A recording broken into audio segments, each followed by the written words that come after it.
What's up, guys? Today I've got to make a cardinal for a customer, so I thought I'd bring you all along on the little journey and maybe teach you a few things as we go. So today we're going to be using battery saws since I'm in the garage. You know, carbon monoxide's not too great. I've got the Stihl, both of them are Stihl, MSA 140 and the MSA 200C. So this will be my detail saw. This is going to be my blocking out saw.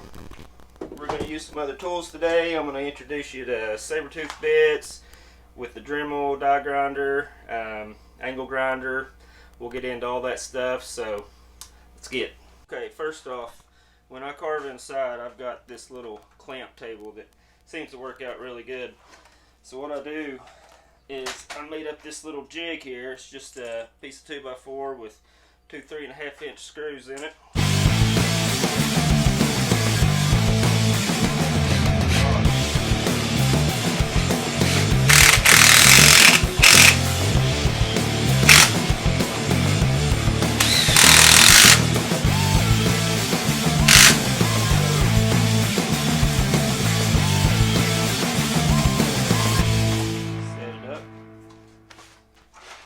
First thing we want to do here is kind of work off our basic shape of what we want our bird to look like. So, it being a cardinal, I know that I'm going to have his top head feather coming up like so. That's going to come down here. We're just trying to get the basic shape, so this is not going to be perfect artwork right now. Come in with the back, head,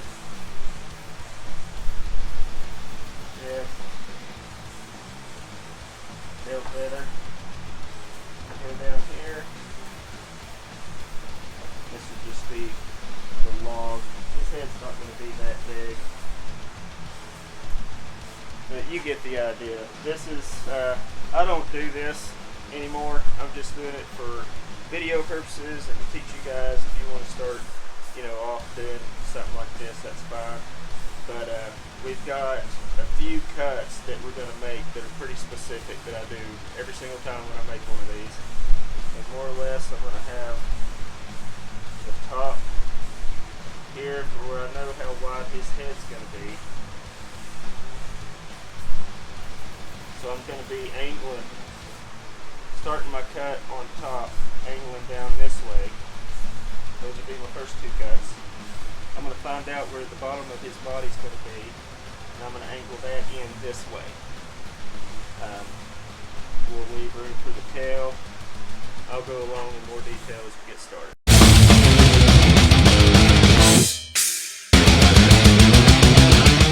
Okay, so I got both sides tapered.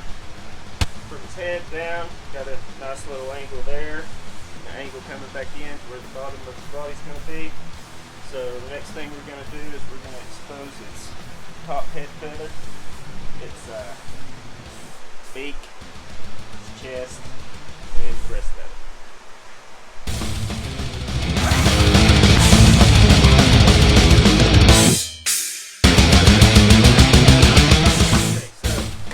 Pretty much achieved the basic shape that we're looking for. Now we're getting into refining that. So he looks, you know, he's pretty chunky right now. So what we're going to have to do is thin down its head, its back head feather, its chest, expose its tail.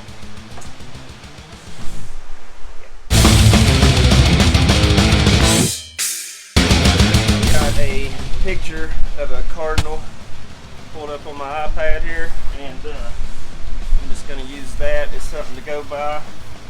Just kind of sketch the front of this. This is for video purposes only. I don't do this anymore. I've carved so many of them now that it's just second nature to me, but this might be helpful for you guys if you want to do it. So we're going to try to get the basic, what I'm looking at.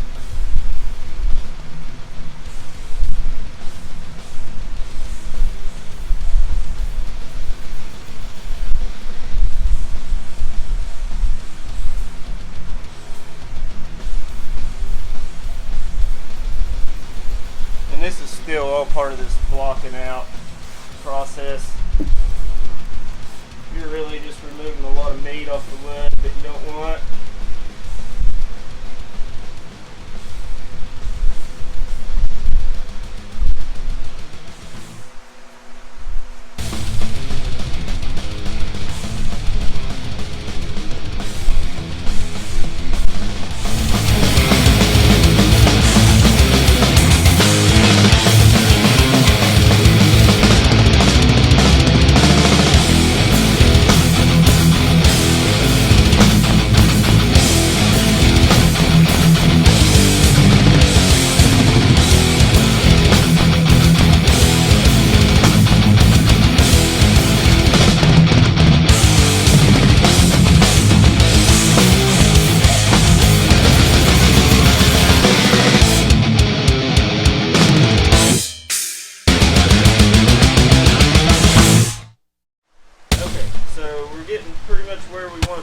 Actually, a lot of carvers might stop here, use the saw for the rest of the details. Sometimes I do that, but today I'm bringing out some other tools.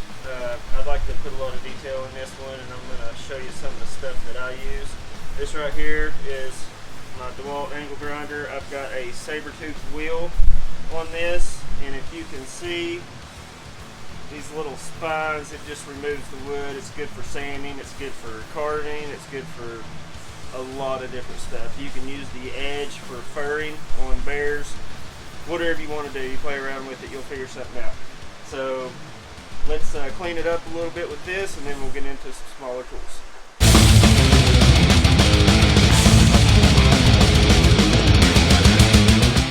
Alright guys, so we got a lot done with the angle grinder and the Saburrtooth wheel, so now we're going to a die grinder, and I've got a coarse Saburrtooth tapered bit on here, and we're just going to work around the beak a little bit. We're going to try to expose its beaks, where its eyes are going to go, give it some definition, maybe a little bit more detail, and we'll hit this, and then we'll go to something else.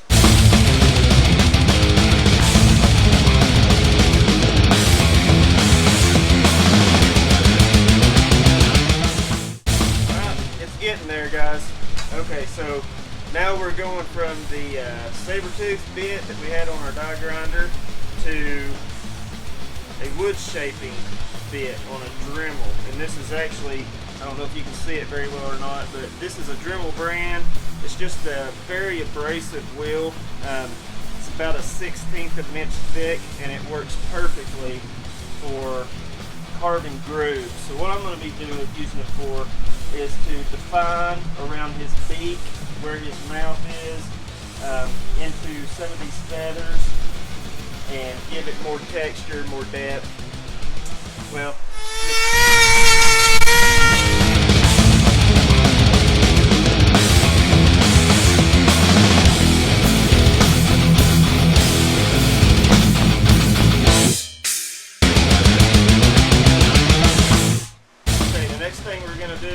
make a little place for our eyes, and I'll be using a 1/2 inch spade bit with a 1/4 inch drill bit, and this is what I've got. It's just like a little plastic eye. You can buy these at places like Hobby Lobby or order them online, or you can carve your own. Just whatever you prefer.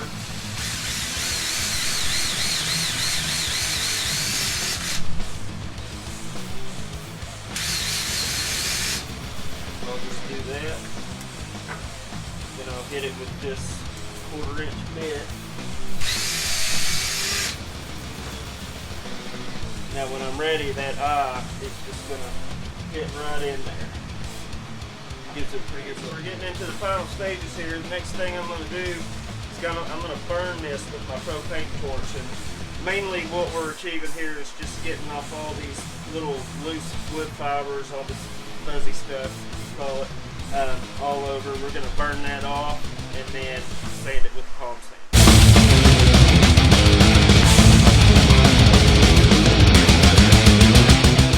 So now we're ready to add a little color to it. Usually this step I take next before I do any of that is I coat it with some of this stuff. Boiled linseed oil. I usually just pour a little bit in a bucket and brush it on. I'll put some on here. I'm not taking this apart just to show you. But I'm not going to do that today because we're doing a video. I don't have the time. Usually this stuff, I let it dry out overnight before I try to add paint. And the reason I put this on here is because what I've seen is it really slows down the drying out process of the wood. If there's any moisture in there, if you oil it real good, it kind of delays that process and it's not going to crack and split on you quite as bad. And it works. So, we're going to skip that. I'm going to do a little bit of masking tape on the parts that I don't want to have paint on it. And then we're going to spray this guy.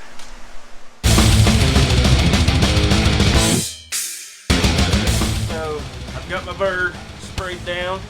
Now I'm going to use this little Burnzomatic mini torch, and I'm going to use it to add the black around its beak here and eyes, and then I'll use it to shade in and give it a little depth in other places too. I like using the torch when I can versus black paint. I think it gives it a better natural look.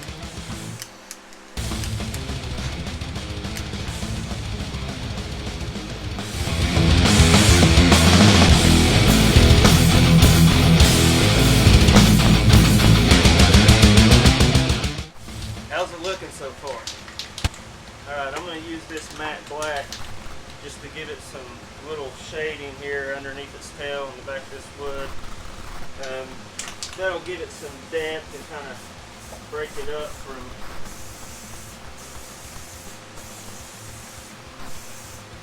whatever. You know what I mean.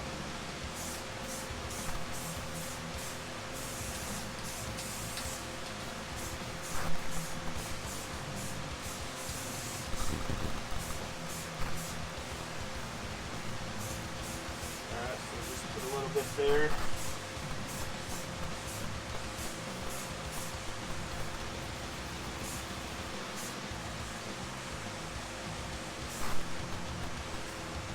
That looks pretty good. Now let's put our eyes in. I've got the little plastic eyes that we talked about earlier. I'm going to put a little dab of wood glue on the end of that. Press them in.